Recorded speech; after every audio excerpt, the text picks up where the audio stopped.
L'adaptation du régime alimentaire est extrêmement importante et correspond à quelque chose que vous pouvez faire vous-même sans attendre des prescriptions médicales ou d'autres traitements.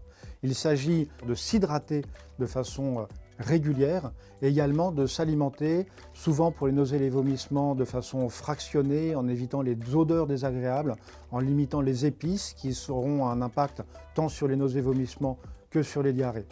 Enfin, il faudra, en cas de diarrhée, essayer d'avoir un apport de fibres supplémentaire qui sera au contraire à réduire en cas de survenue de constipation. Les aliments spécifiques à éviter, en cas d'inflammation du tube digestif, on évitera ce qui va irriter le tube digestif.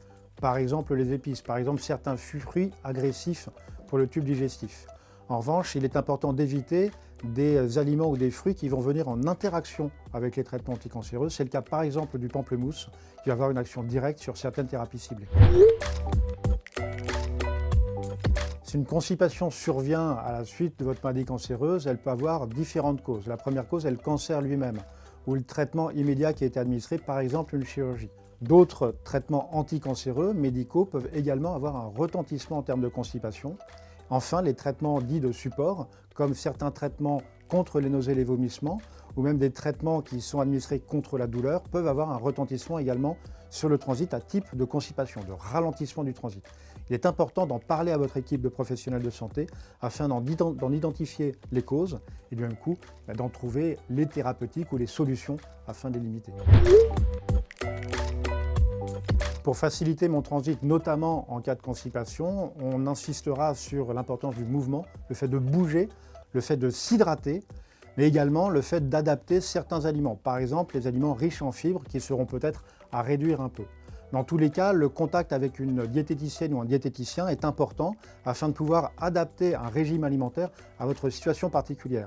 Cette équipe de diète fait partie intégrante de votre équipe référente et correspond à ce qu'on appelle les soins de support, l'équipe de soins de support nécessaire à votre prise en charge.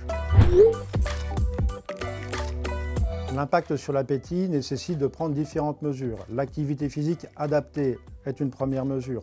L'adaptation de l'alimentation, de l'hydratation, comme on l'a déjà dit, sont d'autres mesures. Enfin, évaluer l'impact du traitement anticancéreux sur votre tolérance digestive est majeur.